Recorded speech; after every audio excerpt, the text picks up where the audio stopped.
mga nagda-dialysis, o yung mga tumataas yung creatinine.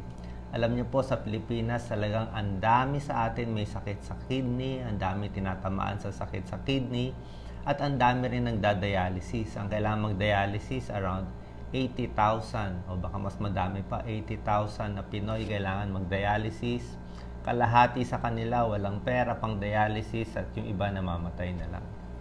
Ngayon, paano natin malulunasan yung sakit sa kidneys at para makaiwas sa dialysis? Oo. Meron ako mga bagong pinag-aaralan nire-research Oo. Dati kasi sa pag-aaral namin sa medisina, ang ituturo, kunyari mataas na ang creatinine, bibigyan natin ng gamot para makontrol yung pagtaas ng creatinine. Tama naman to. Bukod sa pagbigay ng gamot, sasabihin namin bilang doktor na bawasan yung pagkain ng kung ano-ano. Bawasan yung baboy, yung baka, bawasan yung alat. Di ba ang tips natin ganyan? Pero karamihan sa paniniwala, kahit sa majority ng mga doctors, iisipin siyempre na sa nakikita namin, pag tumaas yung creatinine, kadalasan tuloy-tuloy na. Palagay natin, ang kidney disease may stage 1 to stage 5. Stage 5, kailangan na mag-dialysis. Stage 1, konting sira pa lang. Stage 3, medyo alanganin ng stage 3, mataas na creatinine, may protina na sa ihi. So, paano gagawin? Kadalasan, nakikita namin, pag mga stage 3, ganyan, after 10 years, 15 years, pwedeng umabot sa dialysis. Kadalasan ganoon. Yung iba, mas napapaaga ang dialysis. Yung iba, napapatagal. At merong mga ilang kaso, hindi na umaabot sa dialysis.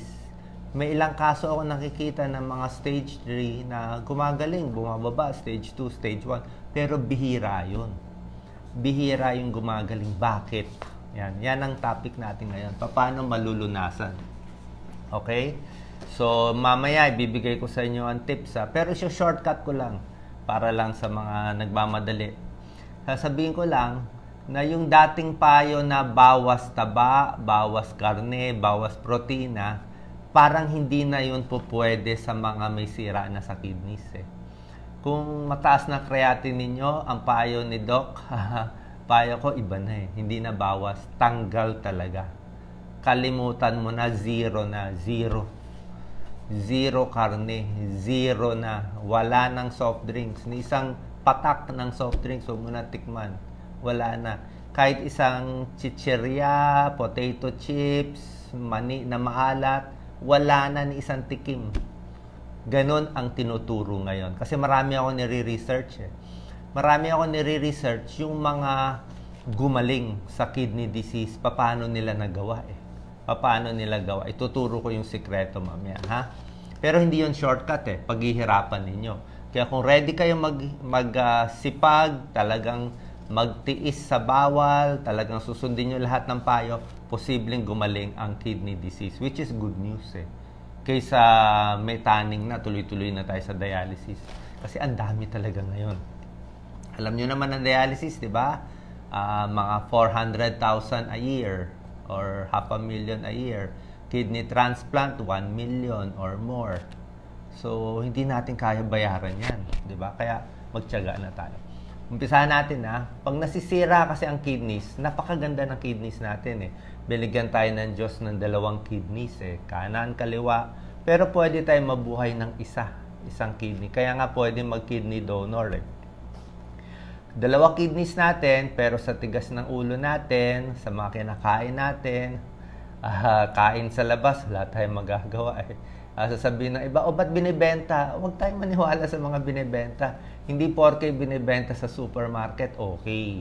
Hindi pwede pag nakita nyo, nasa atin na yun, di ba? Nasa atin, lahat naman binibenta Kahit sigarilyo nga, binibenta di ba? Lahat binibenta. Lahat, kahit lason, binibenta. Kaya tayo na matalino, wag na tayong titikim niyan. Mamaya ako bibigay yung pagkain tips. Pag nasira yung kidneys, ganito nangyayari. Tumataas yung toxin sa katawan natin. Yan ang naglalabas ng toxins kidneys Kaya nga sinasabi ko dati, Inom kayo maraming tubig, 8 to 10 glasses of water a day. Pag mainit, kahit 12 glasses of water a day. Buong araw ang pag-inom. Ha? Hindi yung iinom lang ng 2 baso, tapos wala na. Tapos mamaya, 5 oras hindi inom, tapos 2 baso na naman. Hindi po maganda yun. Malulunod naman tayo doon. Kailangan pa konti-konti, spread out.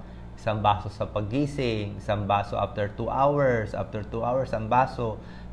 Talagang spread out para yung pag-ihi tuloy-tuloy. Ha? So, magpapasalamat tayo na maganda yung ihi, tuloy-tuloy yung ihi.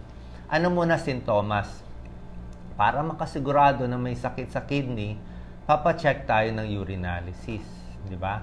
Pag chinek ang urinalysis, makikita ko may protina. May protina na trace, plus 1, plus 2, plus 3, plus 4. Pag may protina na sa ihi ng pangmatagalan nandoon, may damage na yung kidneys. Papacheck na tayo sa kidney specialist or nephrologist. Tsaka, pag nakita mo sa urinalysis, mura lang urinalysis, 50 pesos lang. Pag may protina, kadalasan din, mabula ang ihi. Hindi konting bula, lahat naman ng ihi may bula yan Pero yung bula na hindi nawawala. Okay? Umihi, mabula. Tingnan mo after 2 minutes, di ba nawawala yung bula? Pag yung bula hindi nawawala, tsaka parang foam, parang may sabon, talagang mabulang-mabula, yun may protina yun. Papacheck sa ng urinalysis para sigurado. Di ba? Tapos, papa-blood test. Pag nakita mataas ang creatinine, pag tumaas na ang creatinine, ibig sabihin may damage na yung kidneys. Okay? Pag tumaas yung creatinine, ibig sabihin, hindi konti ang damage ng kidneys. Ulitin ko. Pag mataas ang creatinine, hindi ibig sabihin may konting tama, mali po. Pag tumaas na ang creatinine, medyo malaki na ang tama.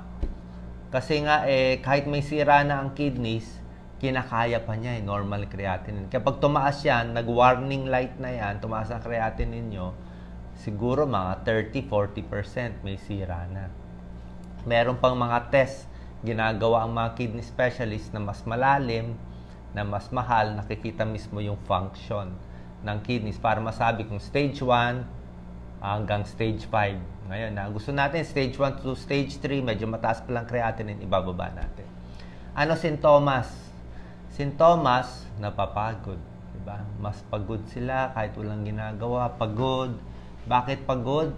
Siyempre, yung lason sa katawan, yung toxin, yung nakakalabas Tapos, anemic din sila. Ang kidneys, napakagaling, ginawa yan ng Diyos. Siya ang nag-uutos na gumawa ng dugo. Siya ang boss. Sasabihin ng kidneys, kulang tayo sa dugo, gawa. Pag nasira ang kidneys, walang mag-uutos ng paggawa ng dugo. Kaya anemic. Oras na bumaba na ang dugo natin, mataas creatinine, medyo stage 3 na yon. Medyo malala na yung damage. Ibig sabihin, hindi na makautos yung kidneys mo. Anemic na, pagod na. So, first symptom. Second symptom, ihi ng ihi. Okay? Yung ihi ng ihi, iba-iba naman Meron namang ihi lang na ihi, may UTI, o may nervyos, ihi ng ihi. Pero yung ihi minsan na kumukonte, na ma-yellow, mag-green, na mabaho, ibang usapan na yun. Papuntang kidney failure na yon. Minsan naman yung ihi ng malakas, mabula, yun, pwede rin. Para makasigurado, papacheck tayo na urinalysis. Number 3, kung malala na yung kidney disease, may manas na.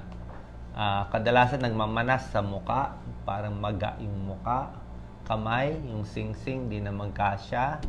Sa paa, yung paa kasi manas din, pero ibang sakit, pwede rin magmanas Diba? Pero pag merong manas, titingnan, pwede sa kidney, sa puso, o sa atay, sa liver, or yung lagi lang nakababa yung paa. Another topic yun, yung manas. Marami tayong videos yan. Pang-apat, may rashes. Yung balat, laging may pula-pula, makati, kasi yung mga toxins nga, hindi makalabas sa kidney, lumalabas na sa balat. Kaya nangangati. Number 5, ito malala na to. Yung nagsusuka na. Nagsusuka, malala. Tapos, yung nawawala na sa sarili. Medyo, pag mataas na po ang creatinine, Kasi ito yung fifth symptom na medyo malala na eh. Pag mataas ng creatinine, lagyan natin 400, 500, hindi na nakakalabas yung toxin, nalalaso na yung dugo, pumupunta sa utak, hindi mo na siya makausap. Parang mali-mali na sinasabi. Minsan, hindi na makakilala. Kasi nga, mali-mali na. So, pag ganon, da-dialysis na tayo. Yan na, 5 symptom. Anong cause? Bakit nagkaka-kidney disease? Diba? Yung mga wala pang sakit sa kidney, ano yung dahilan? 3 ang number 1. Top 3. Number 1, diabetes. Okay? Kahit konting taas ng sugar, kailangan makontrol ang diabetes, gamot at diet. Number 2 cause, high blood. Ang dami may high blood kaya pwedeng masira yung kidneys. Number 3, meron mga infection sa kidneys mga glomerulonephritis, mga infection sa kidneys. Pero number 1, diabetes, high blood infection. Ngayon, kaming mga doktor, mga pinapayo natin dati, which is tama ito talaga naman dapat gawin Number 1, kokontrol mo yung diabetes mo, 'di ba? Sa diet, sa gamot para maging normal, para hindi masira kidneys. High blood, bawas alat, kailangan din ng gamot para bumaba, kung hindi makuha sa diet lang para makontrol. At pag mataas na creatinine, dialysis na, yun ang papunta. Dialysis na. At kung matagal na nagda-dialysis, kung may budget, mas maganda ang haba ng buhay sa kidney transplant. Ang problema sa Pilipinas, mahal. Okay? Baka 1 million mahal. Kahit may PhilHealth, baka million din aabutin So, yun ang problema. So, paano tayo iiwas dito? Ngayon, ganito po Kung kayo po may kakilala, mataas ang may sira na sa kidneys, o kahit may diabetes, may high blood na, may protein na sa stage 1, stage 2, stage 3, stage 3, medyo tagilid Stage 4, stage 5, papunta na sa dialysis. Anong gagawin natin? Okay? So, imbis na Siyempre kami mga doktor, kahit ako naman, siyempre mahiya ka sa pasyente, ayaw mo matakot siya, ayaw mong sabihan na ibawal agad yung lifestyle niya kasi baka magbago. Di ba, matatakot Kaya lang inisip ko, bakit ang dami pa rin may kidney disease sa Pilipinas? Di ba? Ba't walang humpay ang pagdami? Di ba? Bakit yung dialysis, billion-billion na uubos natin? Maubos ang pera ng bansa sa kaka-dialysis lang Ano nangyayari? Sobra alat ng kinakain natin, di ba? So may diferensya yung pagkain natin. Mainit pa, ayaw pa uminom ng tubig, di ba? So lahat-lahat yan nagsasama-sama. So ganito gagawin natin. Ito yung mga natural na paraan na susundin ninyo. Hindi to magic na gagaling agad, pero ayon sa mga nakikita kong research, mga 3 buwan. At least 3 months para gumanda o at least makontrol yung creatinine. Depende sa sipag mo. Ang concept simple lang. Bawas ang toxin sa katawan, bawas yung mga bawal na kinakain para hindi mahirapan yung kidneys. Diba? Kasi may sira na nga yung kidneys nyo So, paano gagawin natin Okay, walang magagalit. Hindi. Wala kayong choice. Wala tayong choice kahit ako, susundin ko rin to Kahit wala pa akong kidney disease, susundin ko rin to. Number 1, walang chichirya. Okay? Walang chichirya. Sabihin, Doc, wala Punta ako sa supermarket, sino nga sa tabi-tabi, may ligaw pumunta sa sari-sari store. Sorry po lahat chichirya Lahat chichirya. Kahit sabihin mong vegetable chichirya, no fat, no cholesterol, wag na. Basta nasa supot na plastic, wag na. Bawal na sa iyo. Diba? Kasi yung iba nga, kaya nga na dialysis, kakachichirya. Bakit? Maalat yan sobra. May betchin pa yan sobra. Lahat yan. Actually, nakausap ko yung isang may-ari ng chichirya Sabi niya, kailangan daw lagyan nila ng betchin. Kasi yung betchin na nagpapa-addict Yun ang talagang pagkuha ka ng kuha, hindi mo mapigilan Yun yung pampalasa na nasisira yung natin yung sa brain Hindi mo mapigilan yung pagkuha ng chips Pero pag tinanggal yung betchin, titigil ka. Parang walang lasa. Kaya nga hindi nga maganda. Okay? So bakit pinipilit ni Doc? Walang chichirya. Hindi na nga may sira na nga kidneys Ngayon, ito mahirap. yung pagkain sa labas ng bahay, restaurant. Kung ako, magbabaon na lang ako sa inyo. Wala akong makitang restaurant na makakainan ko. Kasi hostage ka eh. Like nung isang araw, kumain ako sa isang favorite kong spaghetti na tindahan, di ba? Follower ko yung cook, favorite ko, napakabait, mahal yung spaghetti, pero okay. Dahil follower ko, ang dami niya nilagay tomato sauce, asin, powder, talagang mabait siya eh. Pinuno niya lang, hindi ko makain eh, kasi sobra alat, tsaka sobrang alat, sobrang tomato sauce, sobrang hindi rin maganda, di ba? Mas gusto ko nga yung mas walang lasa eh. So pagkakain sa labas, talo tayo eh. Baon na lang. Ilagang kamote, saging, baon na lang. Kasi kailangan tatanggalin mo to para may chance tayo kahit konti bumaba yung creatinine. Iwas sa dialysis, iwas sa pagkamatay, iwas sa transplant. Okay? Next, soft drinks. Wala nang tikim-tikim. Wala na. Hindi na pwede. May kidney disease na eh. Stage 3 na, mataas na yung creatinine, tapos inom ka pa soft drinks. So, walang, yun, marami nga kasi matigas ulo. Di ba? Walang sisihan. Di ba? Walang sisihan. Wala na. Ako hindi na ako nagsa-soft drinks eh. Minsan lang, pag nasa malayong lugar, pwede mag-soft drinks. Kung wala kayong sakit sa kidney. Pero kung may sakit na sa kidney, wag na lang. Tubig lang. Tubig lang iinumin mo. Okay? Hindi lang soft drinks ang tanggal. Lahat ng mga juice o sabi mo, doc, juice naman to, fruit juice eh. Pwede ka prutas mismo. Pero pag nilagay sa lata, nilagay sa bote, pag nilagay kasi sa lata, sa bote, kadalasan may preservative, may dagdag asukal yan. Alam niya, may dagdag asukal yan, may preservative, may halo na eh. Kung gusto mo yung prutas mismo. Imbis na orange juice sa lata, sa bote, sa Tetra Pak, hindi naman ganun katamis ang lasa ng orange eh. Mag-orange ka na lang. Huwag na yung lata-lata. Pwede ka buko. Pwede ka pakwan. Diba? Fresh buko, fresh pakwan. Pwede yan. Pero yung mga lata-lata, bote, huwag na lang. Huwag na lang. Okay? So, bawas, tanggal na lang. Subukan mo to. Baka gumanda. Baka sabihin mo, uy, hallelujah, amen, gumaling. Diba? So, dito may chance tayo gumaling. Ganito po kasi, itong mga binabasa ko, marami kasing mga diet eh, mga kidney diet. Yung iba, sinesearch ko sa internet, yung iba, doktor ang gumagawa eh. Pero, binabayaran. Magbabayad ka ng mahal bago mo makuha yung libro, yung regimen.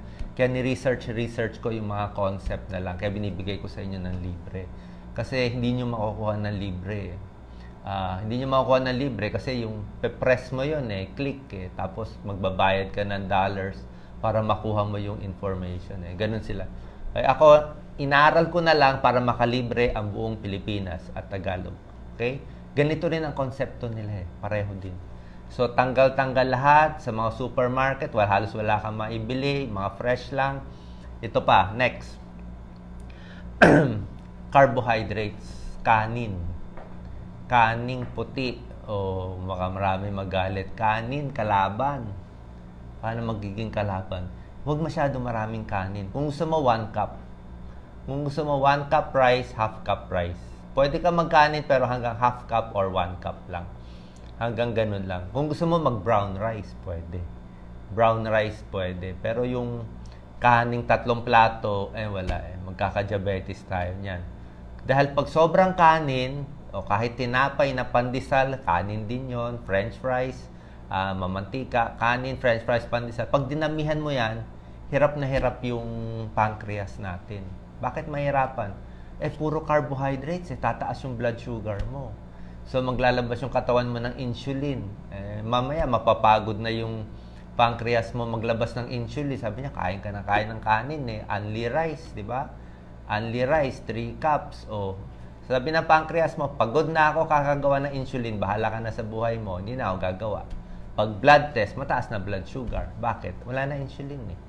Naubos na natin kakakain ng kanin. Diba? Kaya kanin, 1 cup na lang. Okay? Paano mo papalitan yung carbohydrates? Ang pinakamagandang carbohydrates, gulay.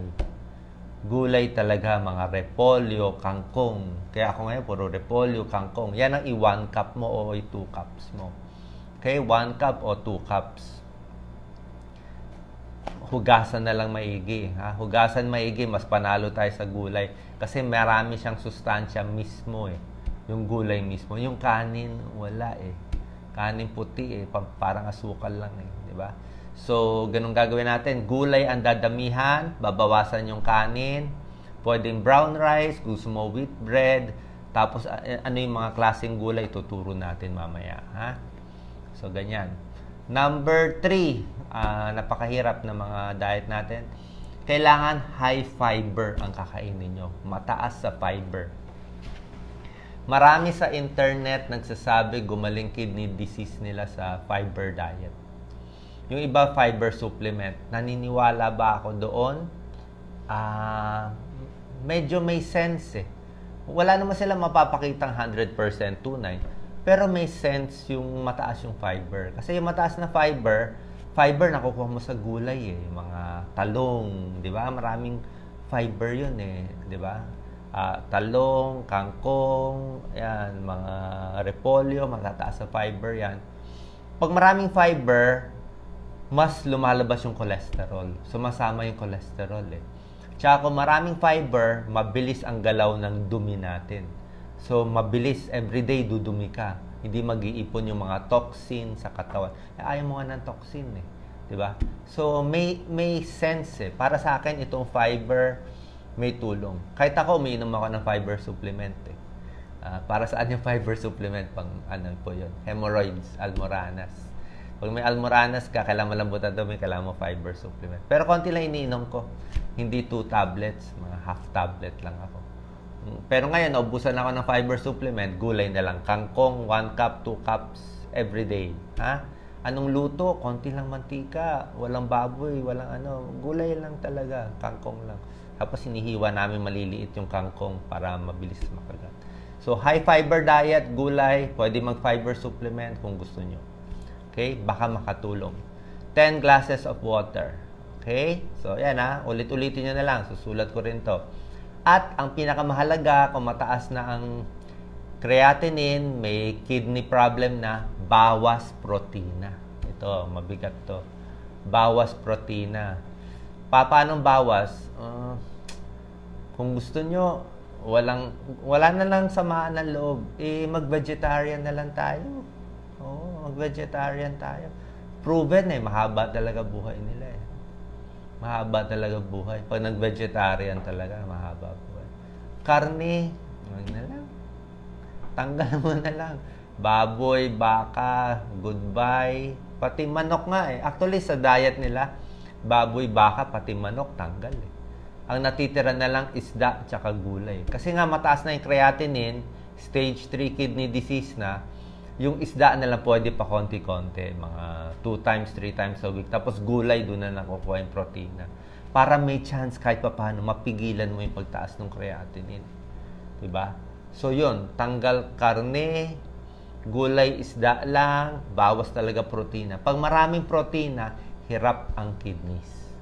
Okay, ulitin ko. Maraming protina, hirap ang kidneys.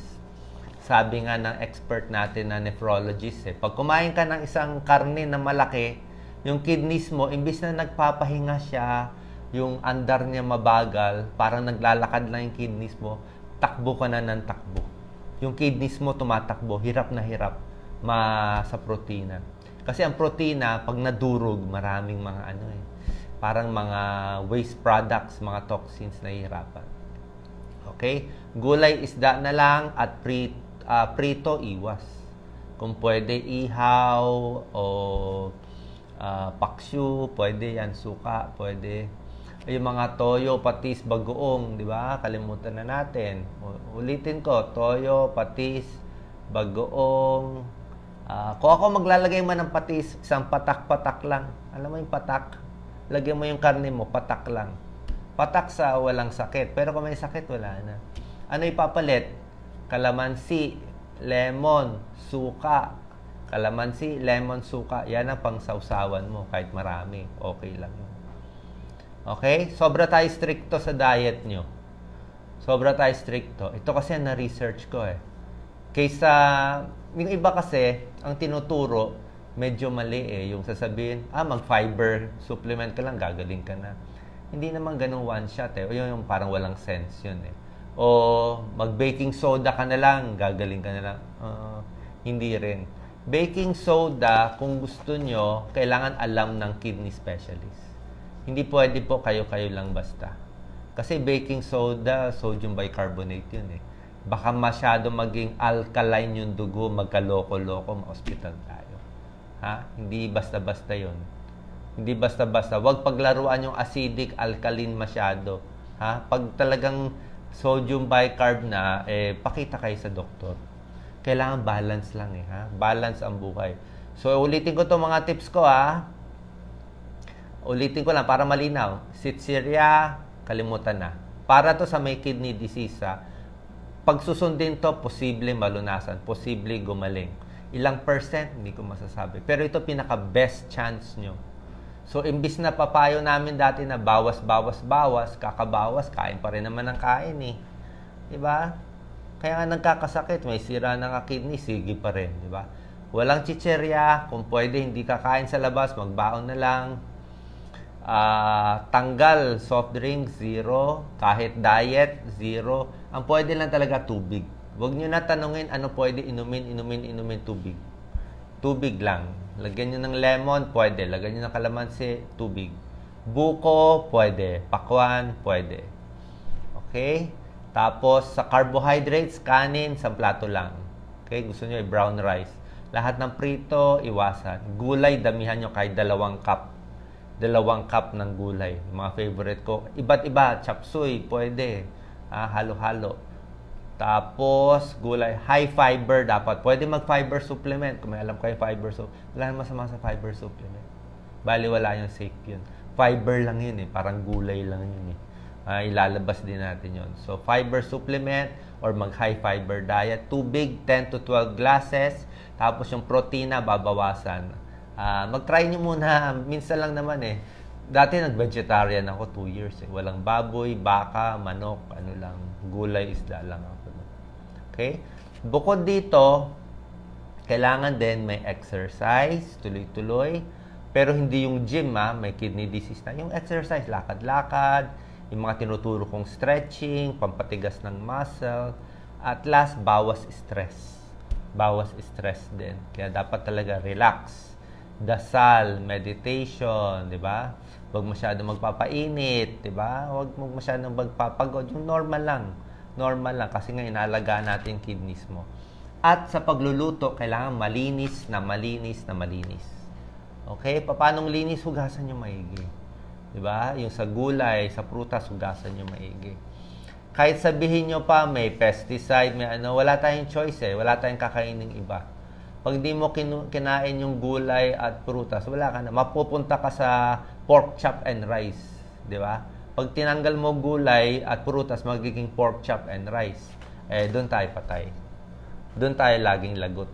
Kasi wala tayong panalo sa rice and pork chop. Dito panalo tayo sa iba't ibang klaseng gulay. Ito po, ito ang 10 pagkain na maganda sa kidneys. Ito ni-research ko. Gawa ito ng dietitian mismo. Kidney dietitian sa abroad. Ito yung mga superfoods sa kidneys. Papakita kayo mga iba. Yan. May red bell pepper, repolyo, cauliflower. Okay? Ito, ayon kay Sarah Coleman. Actually, marami naman to eh. Ito yung general advice sa renal diet, kidney diet. Pero pwede kayo magtanong kung may pera kayo doon sa hospital, sa dietitian, sa doktor ninyo, kung may time mag-explain nito. Kaya lang, komplikado to eh. Okay?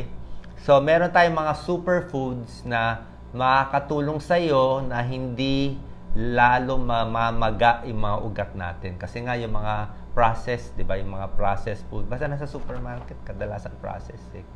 Pag nag-processed foods kasi, doon nagkakaroon ng free radicals. Free radicals masama eh. Kaya marami tayong antioxidant. Yung mga sakit sa puso, cancer, Alzheimer's, Parkinson, yung iba link sa pagkain din eh. Okay? Ano yung maganda para sa kidney? Ito number 1, red bell pepper. Yan. Hindi siya siling pula eh. Red bell pepper to. Hindi siya manghang. Ang red bell pepper ay mababa sa asin. 1 milligram sodium lang siya. Pati potassium niya, minsan kasi pag mataas ng ang creatinine niyo, hindi na pwede sobra daming potassium eh. So, mababa rin siya sa potassium at sa phosphorus. Itong red bell pepper. May vitamin C, ang daming vitamin C niyan, tsaka vitamin A. At ano, di ba sinabi ko po sa inyo, ang pinaka-healthy, yung makukulay. Mas makulay, mas mag-green, mas mapula, mas ma-purple na talong, mas healthy. Nasa kulay yan. Diba? Kaya lahat ng healthy nasa kulay. Bakit siya sobrang pula? May lycopene. Diba? Gustong-gusto mo yung red. Vitamin B6, folic acid, lycopene, antioxidant, pangontra ng mga toxins sa katawan. Okay? Red bell pepper, itry nyo isama. Hindi ko sinabi kumain ng 6 na piraso. Isama nyo lang sa kain, di ba? So, kalahati o isa. Everything in moderation, pa konti-konti. Ha? Para panalo tayo. Number 2, cabbage. Repolyo. Yan. 1/2 cup ng cabbage, 6 milligrams lang ng sodium. Mababa din sa potassium, mababa din sa phosphorus. Ito yung mga kalaban ng kidneys. Ito mga phosphorus. Soft drinks, maraming phosphorus. Kaya ayaw natin. So, itong mga cauliflower, maraming antioxidant to. Okay, maraming phytochemicals, anti-cancer, at good for the heart. Mataas sa vitamin K, vitamin C, at fiber. Kita nyo naman, di ba? Coleslaw yan eh. Puro fiber yan. Di ba? So, pwedeng-pwede yung pang-kidneys. Kalmado ang kidneys mo dyan. Okay, relax siya. Number 3, cauliflower. Ito. Cauliflower, kahit saan kayo mag-search yan ng cauliflower. Anti-cancer yung cauliflower na yan. Cauliflower, mataas sa vitamin C, folate, fiber, at pwede niya mag-neutralize yung mga toxic substances, sabi dito, na nakakasira ng cellula. So, cauliflower na luto, konting mantika lang. Number 4, bawang pwede. Hindi ko sinabi kumain ng isang, 2 kutsarang bawang. Basta sama nyo. Medyo maraming bawang. Alam niyo naman bawang, di ba? Pampababa ng cholesterol. Di ba? Bawang. Bawas pamamaga. Good for the heart. Bawang. Halo sa pagkain, ha? Huwag yung may kilala ko, tumaas yung blood pressure, kumain ng bawang. Baka mabutas ang tiyan mo sa bawang. Di ba? Everything in moderation. Huwag tayo masyadong OA. So, dapat normal lang. Konting bawang, konting cauliflower, konting cabbage, konting red bell pepper, di ba? Konti-konti, kunin mo yung benefit para sa'yo. Number 5, onions, sibuyas. Di ba? Sama mo maraming sibuyas. Allium family ang sibuyas, di ba? Yung nangangamoy sa sibuyas, yun ang maganda. Kasi marami siyang flavonoids, quercetin, at napakaganda sa katawan. Number 6, mansanas, di ba? An apple a day keeps Doc Willie and Doc Lisa away. Di ba? Alam niyo naman ang mansanas, good for the heart, bawas risk sa cancer, mataas sa fiber. Na banggit ko na yan, mansanas. Kung may budget, strawberry. Strawberry, maganda eh. Ugasan lang, Baguio strawberry, baka mas okay. Strawberries, talagang proven, may anti-cancer properties, may anthocyanins at mga phenols. Bakit magandang strawberries? Sabi ko sa inyo, kulay, di ba? Pulang-pula. Yung pulang-pula, kaya may antioxidant siya eh. Vitamin C, manganese. Pwede nyo ahalo. Huwag nyo nalagyan ng mga asukal o condensed milk. Condensed milk, asukal din yun eh. Kalaban natin sugar. Di ba? Konti lang. Pwede na yung sugar ng prutas. Huwag mo na dagdagan. Yung prutas may sugar na yun eh. May fructose. Number 8, purple grapes or black grapes. Ubas. Yung presyo, mamaya na natin pag-usapan na alam ko medyo mahal to lahat. Pero wala tayong choice eh. Wala tayong choice eh. Dapat libre lahat to. Wala tayong choice eh. Hindi na pwede yung murang kanin, pansit, toyo. Wala eh. Kaya nga nagkakasakit eh. Kaya siguro rin nagkakasakit maraming kababayan natin. Wala nga mabiling pagkain ng matino. Diba? Kaya nagkakasakit eh. Pero ngayon, at least alam nyo. Alam nyo saan natin ifo-focus yung pera natin. Kaysa magdadialysis tayo, libo-libo, masayang. Huli na. Diba? So, red or purple grapes. Huwag yung green grapes, yung ubas na mas dark. Sinabi ko sa inyo, mas dark ang kulay.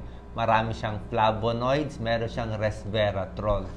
Ang resveratrol, hindi pa siya gano'n naaaral sa mga tao, pero sa animal studies, sa mga daga, mas mahaba buhay ng daga na kumain nitong resveratrol kaysa hindi. So, pag good for the mice, baka ibang araw magawa sa tao, baka maganda rin sa atin. Resveratrol, nasa ubas, nagpaparelax ng mga blood vessels. Mas maganda yung daloy ng dugo. Number 9, ito po, napakaganda. 11 lang lahat. Number 9, egg white. Yung puti lang ng itlog. 2 egg whites a day. Hindi ko sinabi 10 egg whites, 2 egg whites a day. Yung puti ng egg white, napakaganda ang egg. Sa protina, lahat, kompleto. Pure protein ng egg whites, high quality protein, maraming amino acid, pwede sa kidneys. Yung pula, pag wala kayong sakit sa kidneys, pwede yung pula. 1 egg a day, o pwede 2 itlog ngayon, 2 eggs 3 times a week, pwede. Kung wala kayong sakit sa kidneys. Pero kung meron na, egg white lang mas maganda. Bigay nyo na lang yung pula sa mga bata. So, 2 egg whites a day. Alam nyo ba yung mga may sakit sa atay? Mga liver cirrhosis? Yung mga may liver cirrhosis, kakainom ng alak, nasira yung atay, ang pinibigay namin, egg white. Egg white lang. Kasi napakaganda ng puti. Pwedeng hard-boiled, kunin nyo yung egg white. Lagay nyo sa salad. Number 10, food, good for the kidneys, good for everyone, isda. Ang isda, syempre may healthy fats, di ba? Omega-3 fatty acids. Recommended ang isda ng American Heart Association, American Diabetes Association. Kailangan daw kumain ng isda 2 to 3 times a week. Sa US kasi nire-recommend nila salmon, mackerel. Di ba? Sa atin, pwede na yung bangus. Kung pwede tilapia. Actually, yung tilapia kasi, hindi siya ganun karami na omega-3. Pero pwede na rin. Pwede na. Gagawa ako ng video ng tilapia. Mura lang. Okay lang sa akin ng tilapia. May ligaw sa tilapia. Imbis na mag-pork chop o mag-fried chicken o mag-karne, tilapia na lang ako. Panalo ka dito. May omega-3, omega-6 yung tilapia. Pero pwede na rin yun. Mahal naman ng salmon. Magsa-salmon tayo lagi. Di ba? Saan tayo bibili niyan? Pwede na yun. Tilapia, bangus. Kahit yung galunggong, di ba, tinuro na namin sa iyo, di ba? 30 minutes, ibababad sa tubig. Just in case merong formalin o walang formalin, matatanggal natin yan. And number 11, ito kasi may pag-aaral dito sa pag-aaral na nakita na sa buong mundo, ang gusto nilang oil, olive oil. Kaya lang mahal nga yung olive oil to. Studies show populations using large amounts of olive oil instead of other oils have lower rates of heart disease and lower rates of cancer. So, olives kasi, di ba? Olives. Nakakita na ba kayo ng olives? Sarap ang olives, di ba? Yung kulay green, wala sa Pilipinas. Nung time pata ni Jesus to, di ba? Sa Bible, may mga olives sila, may mga fig tree. So, yung oil, galing sa olives. Prutas, di ba? Nasa puno. So, maganda talaga. Yung extra virgin coconut oil, mas maganda pa. Kung yan ang gagamitin nyo. Ngayon, sasabihin nyo, Doc, pwede ba ang corn oil, coconut oil? Pwede naman siguro konti-konti. Pero kung may sakit na sa kidneys, may konting budget, ito yung may pag-aaral Ito yung proven na okay. Pero yung iba, baka okay, baka hindi. Hindi ko masasabi. Diba? Hindi ko masasabi. Sana talaga, yan ang maganda gawin sa Pilipinas. Pag-aralan natin yung coconut oil, gawa natin magandang studies para pwede natin pagmalaki sa buong mundo. Diyan tayo dapat mag-invest Gawa tayo ng tunay na scientific studies sa mga pagkain na meron tayo, prutas na meron tayo, para pwede natin pagmalaki. Like yung buko, di ba? Buko ang gumawa ng studies, Amerika Oo. Pasalamat nga tayo, maraming mga studies yung buko. Kaya ngayon, exporting na tayo, di ba? Kasi na-prove. Sigurado naman may benefit Pero sa ngayon, ito yung mga napatunayan. Okay? Malinaw po. Malinaw ba? So, pag susundin natin to, ni-research ko na ang mga libro sa internet, pinipili ko yung gawa ng doktor, paano ma-cure ang kidney disease. So, pag susundin nyo to lahat, posibleng makontrol yung creatinine, baka mawala, mas maganda. Diba? Baka mawala din yung diabetes nyo, high blood nyo. At isa pa pala, magpapapaya tayo. Pag overweight, magpapapaya talaga tayo. Alam nyo naman yung ideal body weight, diba? So, pag malaki talaga yung sa tiyan, sa lalaki hanggang 35, 36 lang dapat ang waistline. Sa babae, 31 lang dapat ang tiyan. Yan yung Asian waistline. Eh. So, pag sobra tayo dyan, magpapapaya tayo. So, pag maabot natin ideal body weight, gagaling yung, posibleng gumaling yung creatinine, yung kidney, yung diabetes, yung high blood. Oo. Kasi, alam nyo naman bakit maraming kababayan natin nagkakasakit? Wala naman sumusunod dito sa tips ko Diba? Wala naman sumusunod pag tinawag kayo ng kaibigan nyo, kain tayo sa restaurant. Ayan. Mga kaibigan ko sa Dialysis PH, Dialysis Group. Diba? Mahirap kasi, alam ko, lagi kayo kumakain sa mga fast food. Diba? So, paano gagaling? Kahit nagda-dialysis na, maganda. Tanong sa doktor kung pwede itong diet, sundin pa rin natin. Malay niyo, mabawasan yung dialysis niyo. Makatipid tayo. Okay? Please share, please like po. Sana nakatulong to para bigyan ng pag-asa yung mga may sakit sa kidney, pati rin yung may diabetes at may high blood. God bless po. Libre to kasi mahal dun sa mga internet Malinaw na malinaw. Thank you. Vegetarian. Ayaw daw po nila vegetarian ngayon Gusto daw nila plant-based diet. Maraming pauso sa abroad Pareho din naman Plant-based diet pati vegetarian. So, try nyo. Masarap ang pangkiramdam, pampahaba ng buhay. Lalo na kung medyo tagilid na tayo sa blood test. God bless po. Thank you po. Thank you sa lahat ng